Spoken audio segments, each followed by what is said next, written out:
Shut up. We're talking about James Patterson. I have wanted to do a James Patterson video for a very long time. I have drafted a couple early versions. I have thought about it a lot. Like, it's almost gotten made a couple times.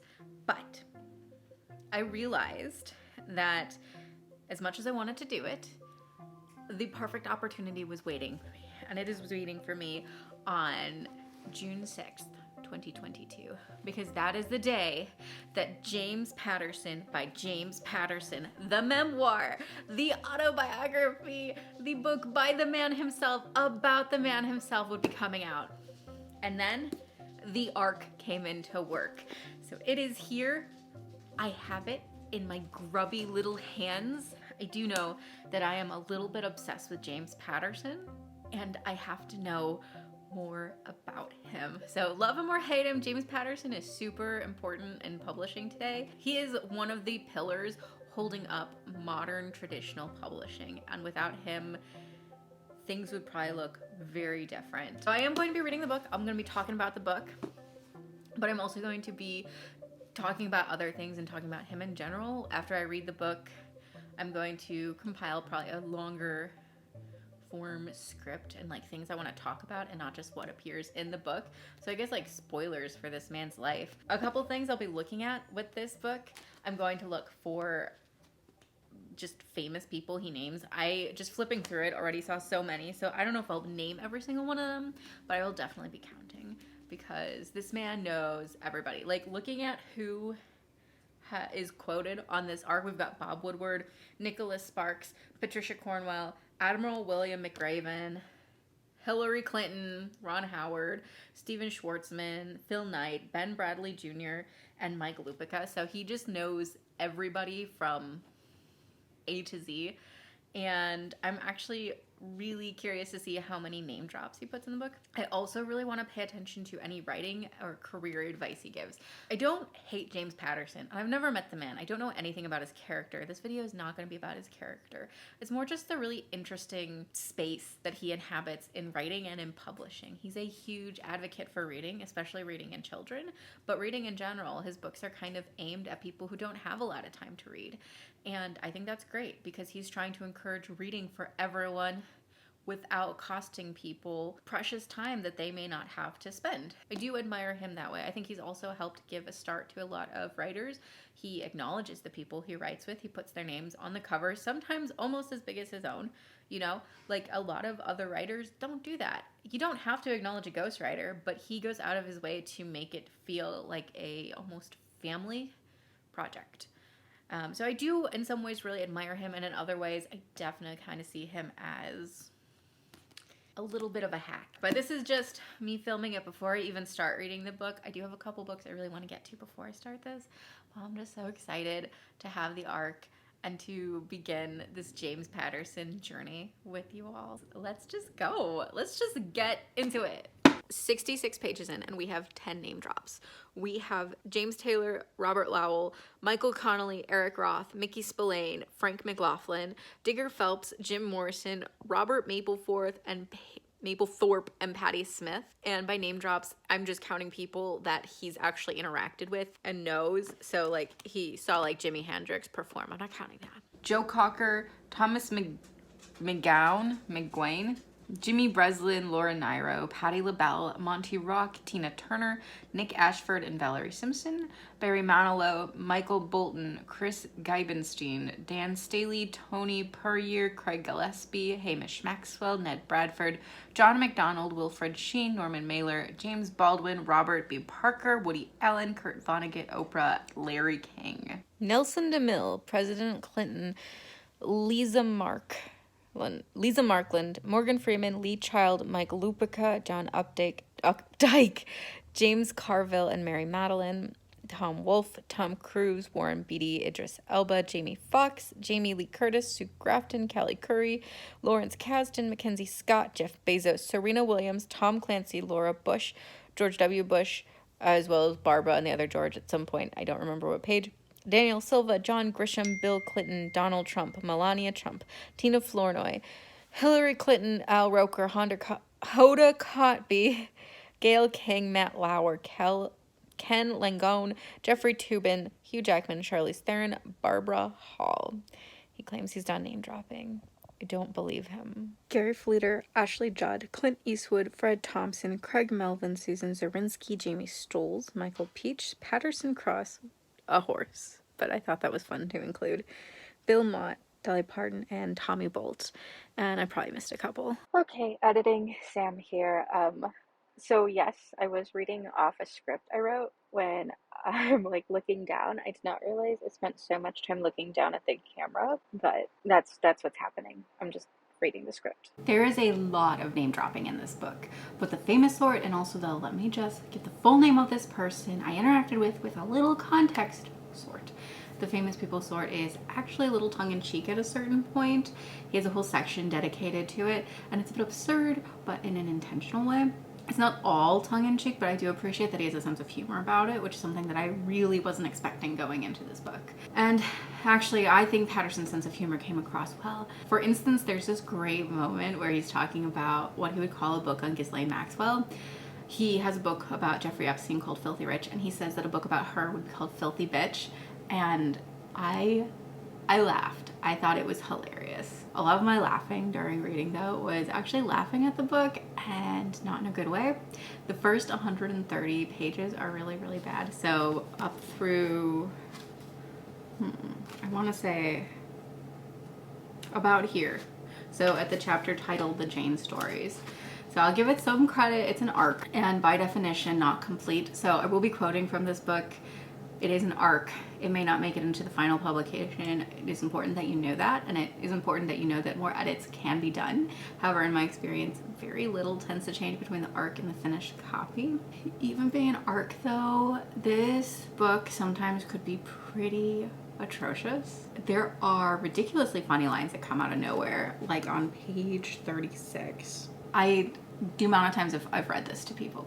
It's literally the opening of a chapter called The First Color TV. Since the coronavirus outbreak, we've heard a lot of praise for workers as heroes, which I think is a good thing. It's why I decided to write the #1 nonfiction bestseller, ER Nurses. Why did you have to qualify it like that? Like, that's so funny to me. There are also a lot of over explanations that made it really unclear who he was writing for, and in general, the whole audience was just super unclear. He spent a lot of time moralizing, sometimes in really odd ways. Like on page 43, or I guess it's actually 44, he is playing a basketball game with this older, taller kid, and on the court, the kid was like super mean to him, but then like afterwards took him out for like ice cream and then sat him down and had a talk, which I believe absolutely did not happen. But he says, I've always thought that this was a great lesson about sports and a whole lot of other things in life. You play hard, you do your best, but in the end, you have enough perspective to know it's a game. If you're a Yankee fan, you don't actually hate Red Sox fans. Well, maybe it's okay to hate the Red Sox or the Yankees or Tom Brady. Nah, you can't hate the GOAT. That's greatest of all time for you non-ESPN fans. I feel like a lot of people know what GOAT is. And at the same time, I also feel like this is him like reaching a hand out to the younger generation, but I don't know what younger generation is going to be reading this in general. Like, you have to be a fan of James Patterson. You're not probably just going to pick this up. This isn't like Stephen King's On Writing, which is a fantastic book. We're not going to compare the two. In a chapter called End of Art as I Knew It, he went to see Rosencrantz and Guildenstern Are Dead on Broadway, and while he was there, the woman sitting next to him started like feeling him up, and she was like a stranger, and this is how the chapter ends. From the instant of that first gentle rub, I lost all interest in seeing where Stoppard's play went, how it got there, how it ended. All there was were these two women sitting very close to me, one of them stroking my leg. I couldn't have cared less about Rosencrantz and Guildenstern, even if it did go in to win 8 Tonys. So much for theater, so much for art. Real life wins every time. Hormones win. To this day, I don't know exactly what happened at the end of Rosencrantz and Guildenstern Are Dead, and I don't particularly care. What is the messaging there, man? It's a little weird. Okay, it's a little weird. And I read that and I was like, this is uncomfortable. Oh, okay, this is one of my favorites. So in a chapter called My First and Last Autograph Session, he went to see an author he really liked. He claims it's the only autograph signing he ever went to. And he told the author he had just finished writing a book, and the author goes, yes, so. And so The way he ends this chapter is, so when I sign books for people, I'm really kind. Always. I learned that from Jeremy Breslin, which is kind of funny, but I don't think it's meant to be like funny. I think it's meant to be like a fuck you Jimmy Breslin moment. Oh my god. And then not much later on page 95, he talks about making like TV commercials, how it was like important to pay attention basically to the talent. But the note he ends on is not just listen, watch. Like, you don't need to just show up and listen, you need to like show up and watch. And I was like, well, what are you saying with that? There's nothing there. It's just this weird like moral idea he has that maybe is like really important but isn't explained. There's a lot of that in the early sections. It's just like thrown out there and it's hard to follow. He also will like reference things like back when we listened to CDs. I don't think that's an exact example, but like stuff like that. And again, I was like, so you explained GOAT, which your older audience isn't gonna know, but you're also writing to an audience who doesn't remember listening to CDs. Who are you writing for, James? It shouldn't matter who he's writing for, the audience of the book, in most ways, except he reaches out through the page, like in that GOAT example, he reaches out to talk directly to the reader. So he makes it an important piece of this text. The audience is just as important as he, the writer, and as the story he's telling. Technically, there are also several passages in these first 100 pages that are incredibly hard to follow, and I had to read them a couple times. Let's see. I had a couple examples, but we're just gonna do one. And I'm just gonna read it to you. I'm not going to explain it to you until after because I had to read it like 5 times. It was so hard. Okay, I might actually just read like the whole chapter. It's short. So this is on page 23. It's called My Favorite Dad Story Ever. A few weeks before my father got shipped out to fight in World War II, he received a long-distance phone call that turned into a famous story in our family.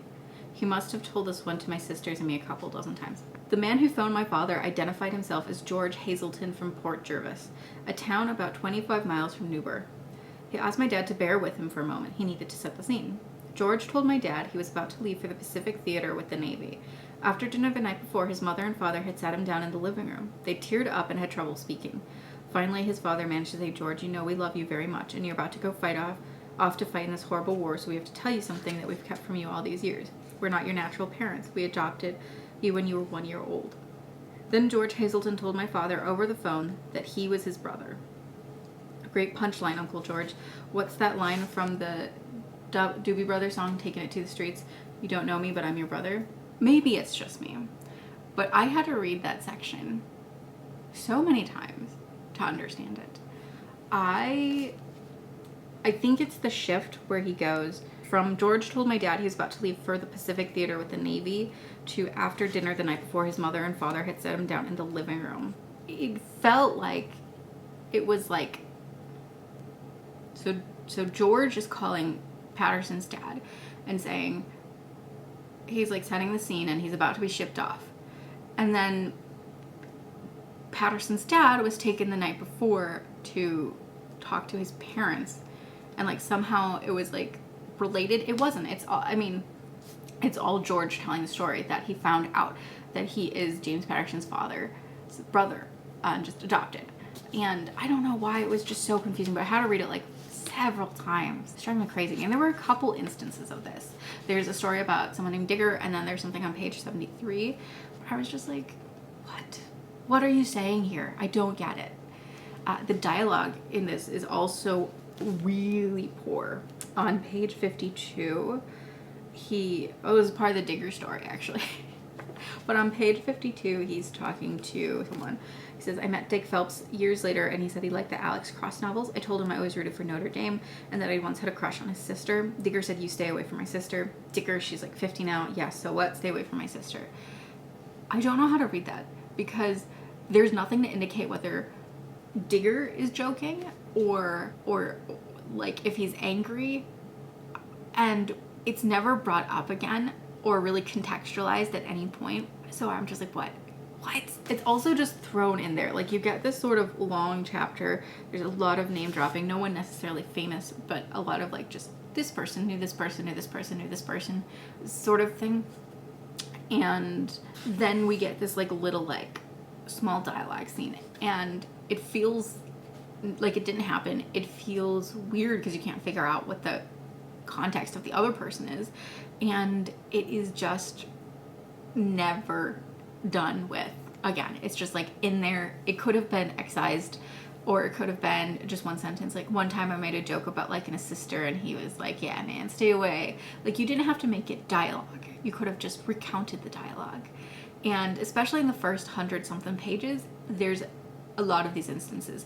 As it progresses, he uses a lot less dialogue and just kind of recounts the dialogue, and that works really well for a memoir, and for this memoir in particular. But the dialogue in the early book are very, very bad. There are also several scenes and passages that come across as very fake humble and very out of touch, like that #1 New York Times nonfiction bestseller. Like, we get it. There's something on page 80 I wrote.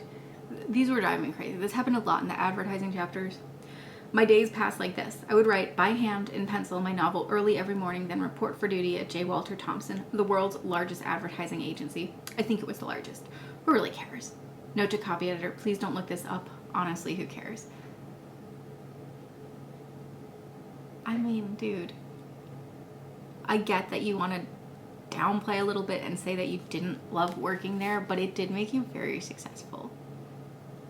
You had a career before your even more successful career that gave you a leg up because you weren't a struggling writer like a lot of people.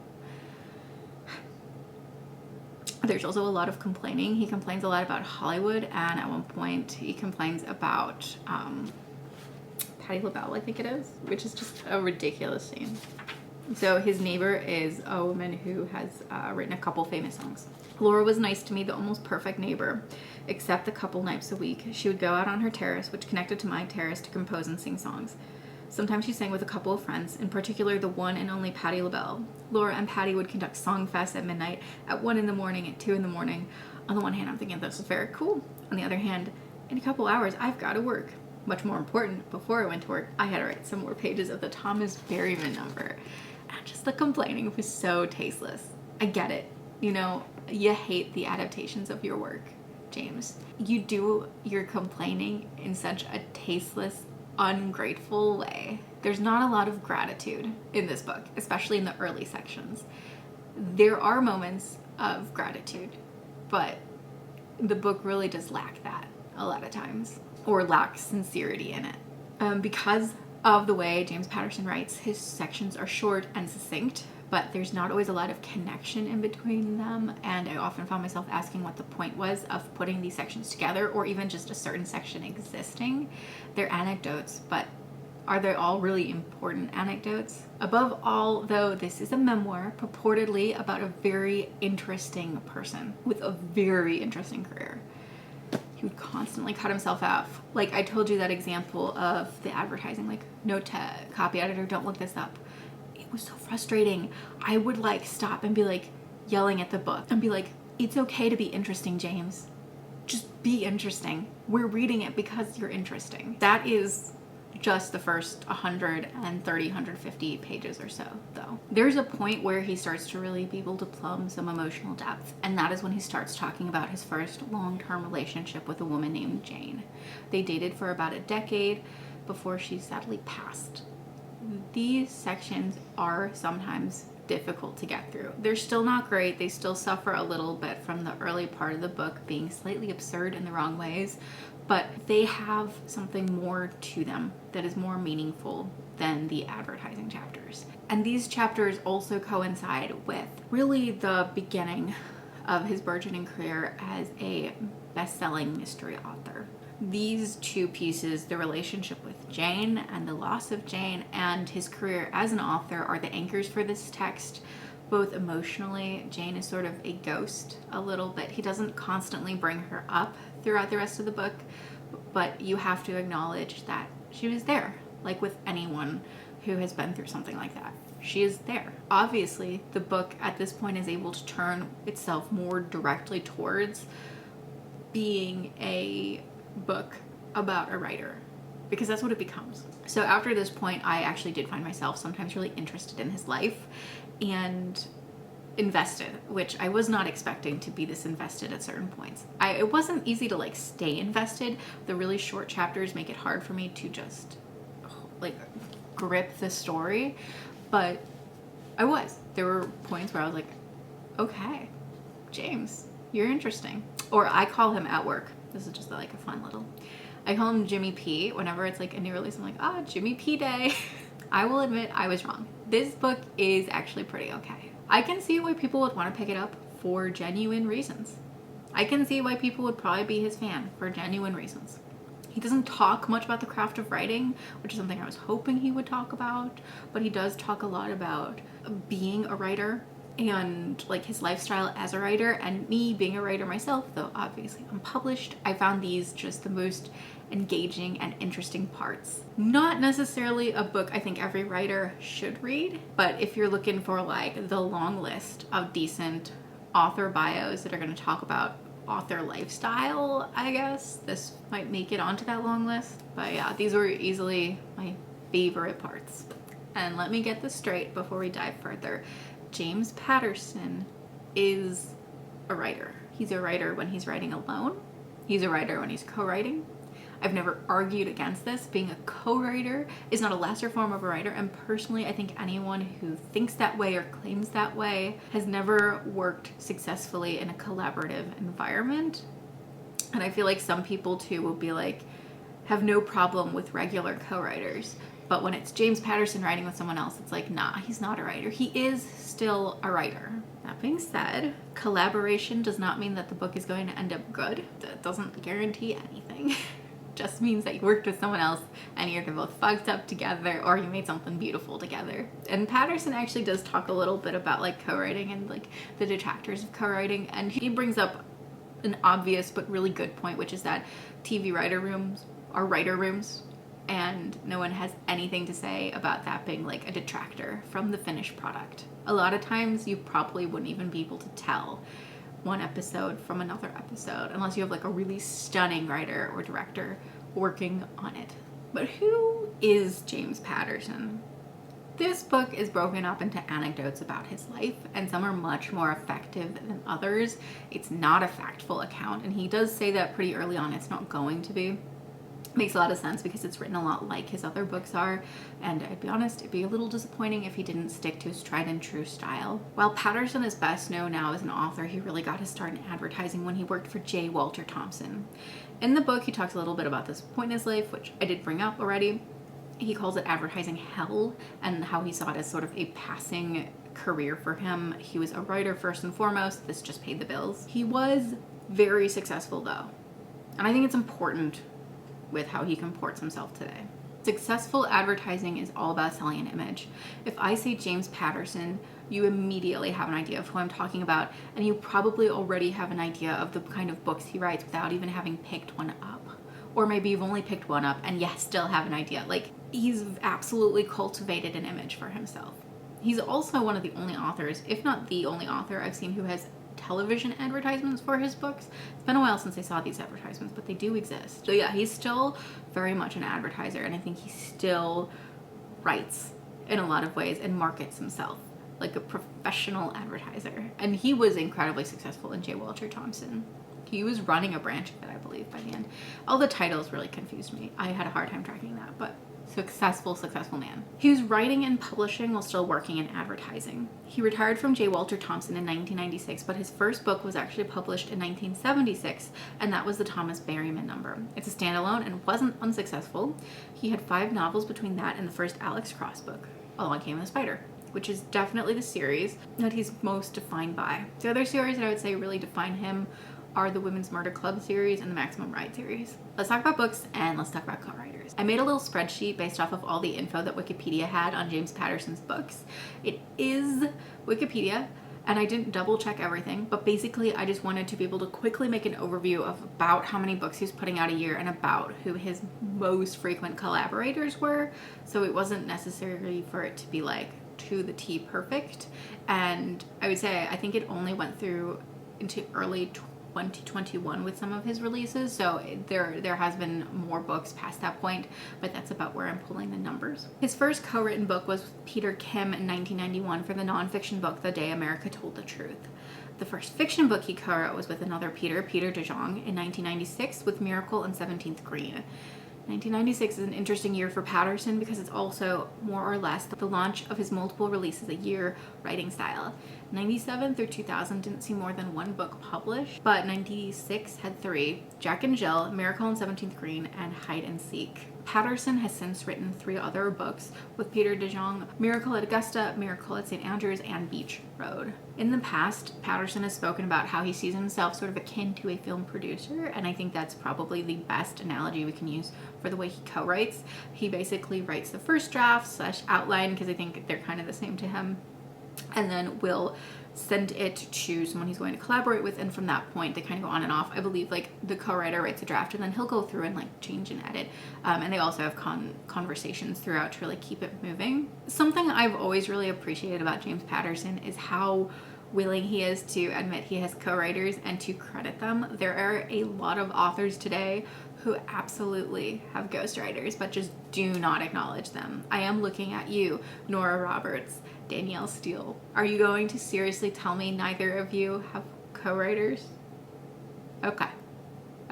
In his book, he also clearly knows these people. Like, he gets to know them either before they become co-writers or because he's interested in co-writing. And it seems he takes a lot of care in picking who is going to write what. There's a chapter that Maxine Petro is allowed to speak in a little bit, and she talks about being kind of chosen to help him write a book that she was like, I don't think I can do this. And he's like, no, you definitely can. And she's found it a really liberating, great experience to write this book that's a little out of her regular wheelhouse. For the most part these days, he uses a co-writer for everything, except for his Alex Cross books and now his memoir. 2007 is the year I see as being the real turn towards co-writing. He's putting out 6 books, 4 of which are co-written, and from that point forward, he has at least 6 books every year, and the great majority of them are co-written. 2 of the people he wrote with that year are serial collaborators, Maxine Petro and Michael Ledwidge.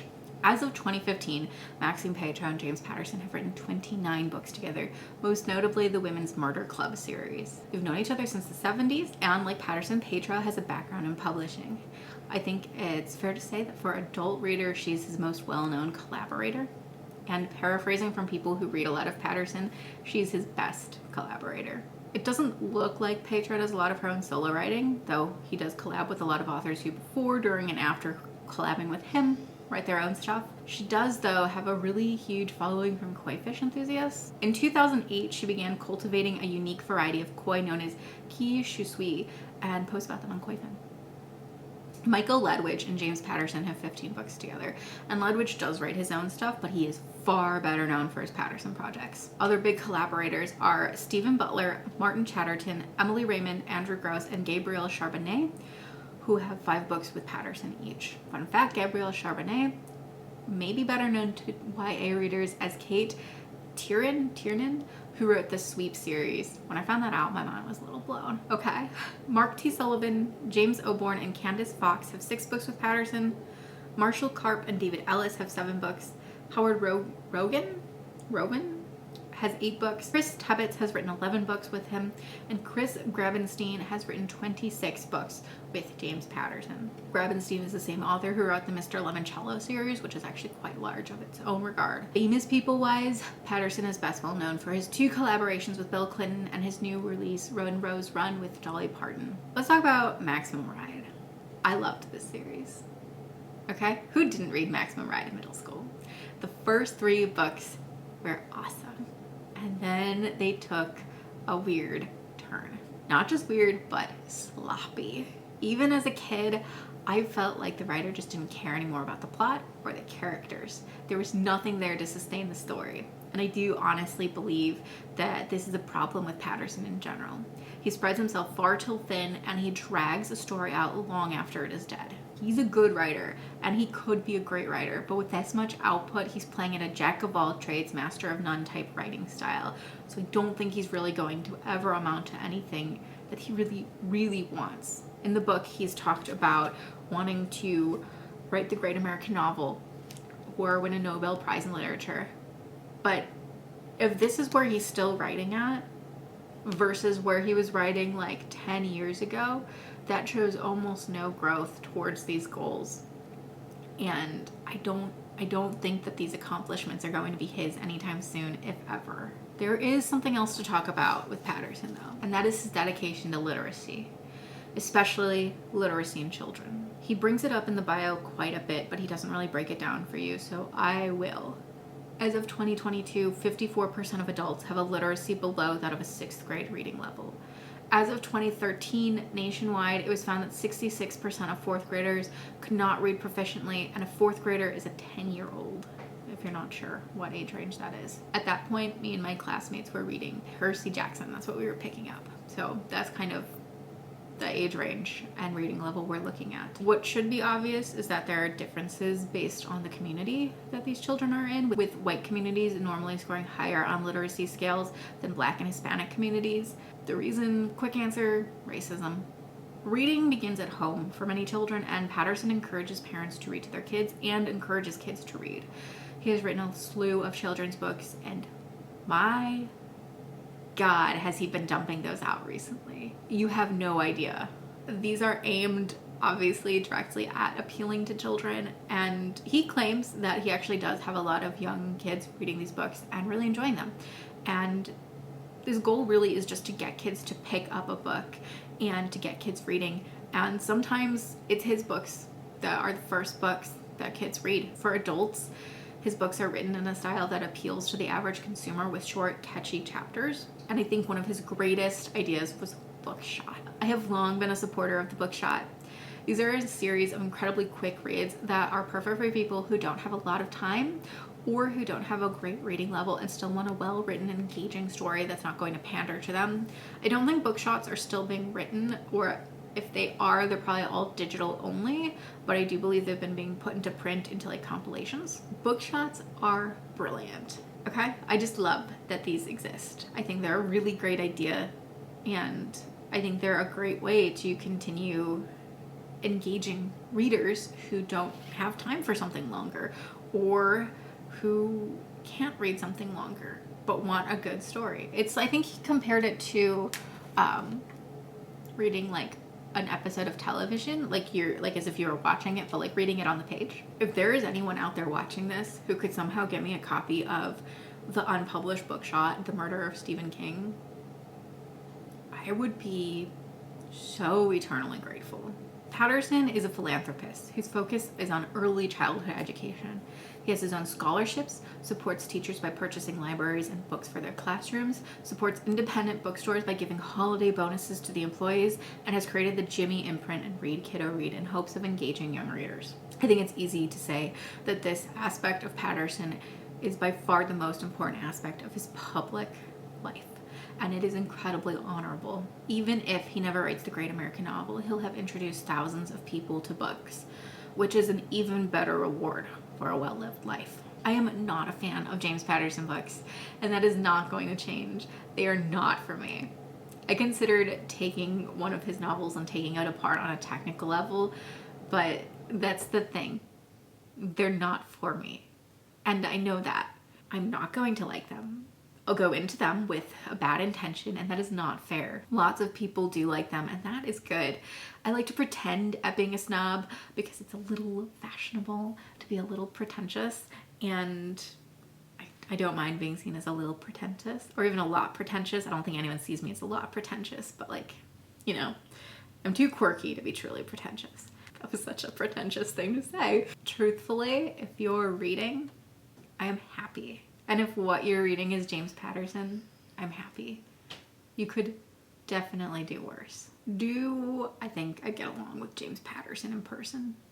He seems personable, but I doubt we'd have a lot to talk about.